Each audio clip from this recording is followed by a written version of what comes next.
పుణ్యమూర్తుల దివ్యగాథల నుండి ఈరోజు కూడా కృష్ణావతారంలోని ఆఖరి భాగాన్ని విందాం. పూర్వం కృతయుగంలో మరీచి భార్య అయినటువంటి వర్ష అనే స్త్రీకి 6 పుత్రులు పుట్టారు. ఒకనాడు బ్రహ్మ తన పుత్రికనే కామించి శృంగార క్రీడకు ఉపక్రమించాడు.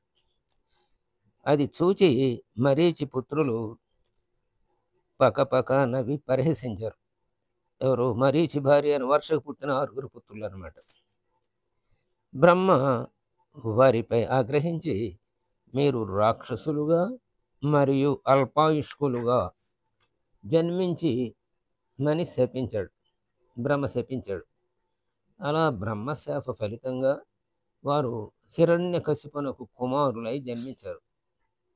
ఆ తరువాత హిరణ్యకశిపునకు భక్త ప్రహ్లాదుడు జన్మించాడు. తరువాత వారు యోగమాయ ద్వారా దేవకి గర్భంలోనికి ప్రవేశించి జన్మించి కంసుని ద్వారా చంపబడ్డారు. ఆ శిశువులనే కృష్ణుడు తీసుకువచ్చి తల్లికి చూపాడు. ఆ మాతృమూర్తి కనులలో ఆనందాశ్రువులు స్రవించగా దేవకి వారిని తరిమి తీర కౌగలించుకొని ముద్దాడింది. శకుని కుమారుడు వృకాసురుడు. ఇతడినే భస్మాసురుడు అని కూడా పిలుస్తారు. ఇతడు చాలా దురాలోచనపరుడు. ఈ భస్మాసురుడు, ఆ రాక్షసుడు అంటే భస్మాసురుడు, శివుని గురించి తపస్సు చేశాడు. శివుడు ప్రత్యక్షమయ్యాడు. నీకేమి వరం కావాలో కోరుకోమన్నాడు. దురాలోచనపరుడైనటువంటి వృకాసురుడు అంటే భస్మాసురుడే తక్షణమే ఏమని కోరాడంటే, నా ఈ హస్తాన్ని ఎవరి శిరస్సుపై ఉంచుతానో వారు వెంటనే భస్మమగునట్లు వరం ఇమ్మని కోరాడు. అంటే అందుకనే భస్మాసురుడైన ఈ పేరు వచ్చింది. అసలు పేరు వృకాసురుడు అన్నమాట. మాట తప్పుట భావ్యం కాదని శివుడు తదాస్తు అన్నాడు. కానీ వృకాసురుడు తనకు ఇచ్చిన వరాన్ని పరీక్షించదలిచి తన హస్తాన్ని శివుని శిరస్సు మీద ఉంచటానికి ప్రయత్నించాడు. శివుడు భయపడి పరిగెత్తాడు. వృకాసురుడు అతనిని వదలక శివుని వెంటపడ్డాడు. వైకుంఠంలో ఉన్న విష్ణుమూర్తి ఈ విషయాన్ని గ్రహించాడు. విప్రుని వేషంలో వచ్చి వృకాసురుని సమీపించి ఎక్కడికి పరిగెత్తుతున్నావని ప్రశ్నించాడు. వృకాసురుడు తడుముకోకుండా జరిగిన విషయాన్ని విష్ణుమూర్తికి చెప్పాడు. అప్పుడు విష్ణుమూర్తి, నీ వర ప్రభావం పరీక్షించాలనుకుంటే ముందుగా దాపులో ఉన్న గంగా నదిలో స్నానం చేయాలి అని చెప్పాడు. వృకాసురుడు ఆ విప్రుని మాటలు నమ్మి గంగా నదికి వెళ్ళి స్నానం చేస్తూ పొరపాటున తన 2 చేతులను నెత్తిన పెట్టుకొని వెంట్రుకల నుండి కారుచున్న నీటిని తుడుచుకొనటానికి ప్రయత్నించాడు. అతని చేతులు శిరస్సున ఉంచగానే అతడు భస్మమైపోయాడు. కాబట్టి దుష్టులకు తొందరపడి సహాయపడకూడదు. అటులోనే ఇతరులకు అపాయము చేయ తలపెట్టిన దాని ఫలితము అనుభవించక తప్పదు.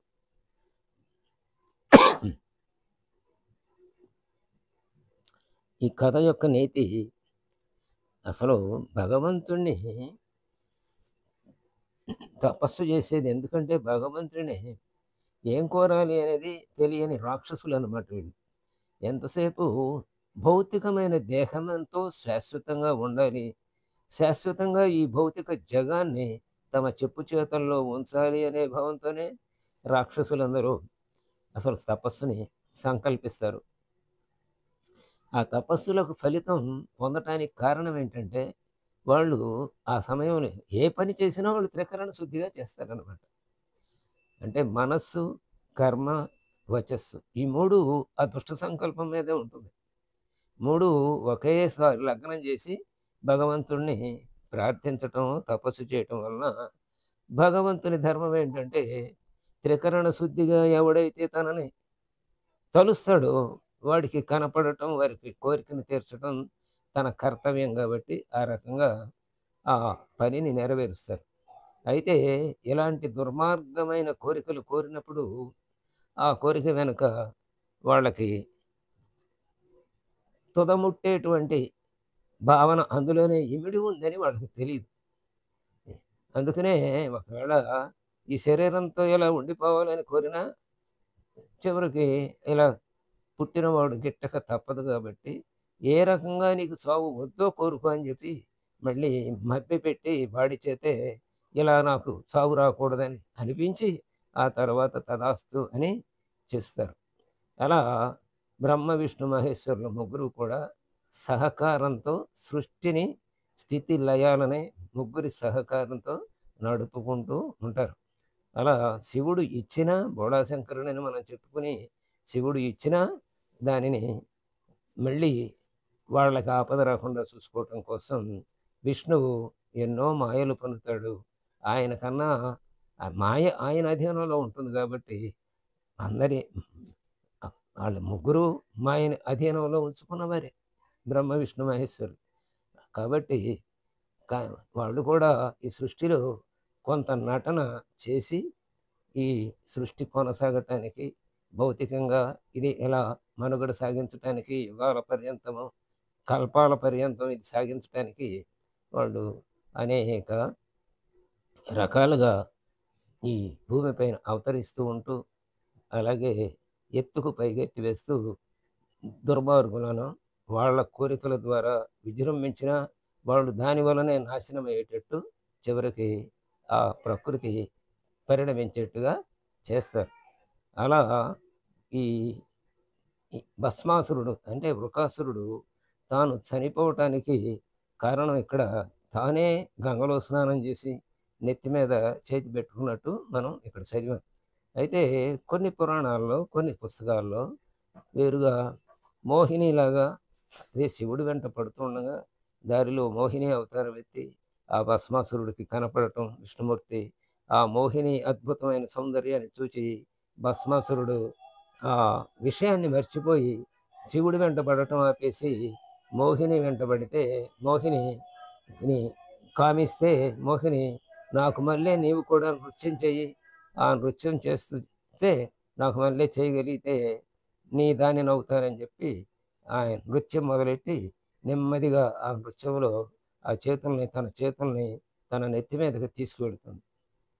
ఆ రకంగా భస్మాసురుడు కూడా ఆ భంగిమని అనుసరిస్తాడు. నెత్తి మీద తన చేతులు పెట్టుకోగానే భస్మం అయిపోతాడు.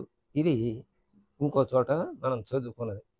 ఏదైనా కారణం ఆ విష్ణుమూర్తి వలన ఆయన భస్మం అయిపోయాడు చివరికి.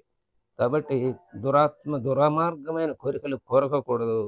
ఒకవేళ కోరుకుంటే ఆ కోరికల ద్వారానే మనం నాశనం అవుతాం అనే భావాన్ని ఆ సూచన, ఆ సూక్తిని మనకి ఈ కథ ద్వారా తెలిపారు రచయిత. ఆ కథ మనకి ఎప్పుడు మంచినే కోరుకోండి. వీలైతే జన్మ పరంపర నుంచి బయటపడటానికి కావాల్సిన విధంగా మీ చర్యలు ఉండాలి గానీ, మళ్ళీ మళ్ళీ జన్మించడం కోసం కాదు. జన్మ ఎందుకంటే మళ్ళీ జన్మించకుండా ఉండటం. మృత్యువు ఎందుకంటే మళ్ళీ మృత్యువు రాకుండా ఉండటం కోసం. అంటే మళ్ళీ జన్మంటూ లేకుండా ఉండటం కోసం భగవంతుడిని మనం వేడుకోవాలి, ప్రార్థించాలి, తపస్సు చేయాలి. ఆహ్, ఆయన్ని భజన చేయాలి అని చెప్పి ఇది ఈ కృష్ణావతారంలో ఆఖరి ఘట్టమనమాట. ఇంకా ఎవరైనా సరే ఇతరులకు అపకారం చేయగలిగితే వాళ్ళు తప్పకుండా దానికి ఫలితాన్ని అనుభవిస్తారు అని. మానవుడు ముక్తి పొందాలంటే విషయ వాసనలు త్యజించి భక్తి మార్గంలో పయనిస్తూ నిరంతరం భగవన్నామ స్మరణలో ఉంటూ త్రికరణ శుద్ధితో కూడిన ప్రవర్తన కలిగి ధర్మయుక్తంగా నడుచుకోవాలి. అప్పుడు తప్పకుండా ముక్తి పొందటానికి అర్హుడవుతాడు అని ఆఖరిలో మనకి సందేశం ఇస్తూ రచయిత ముగించారు. స్వస్తి.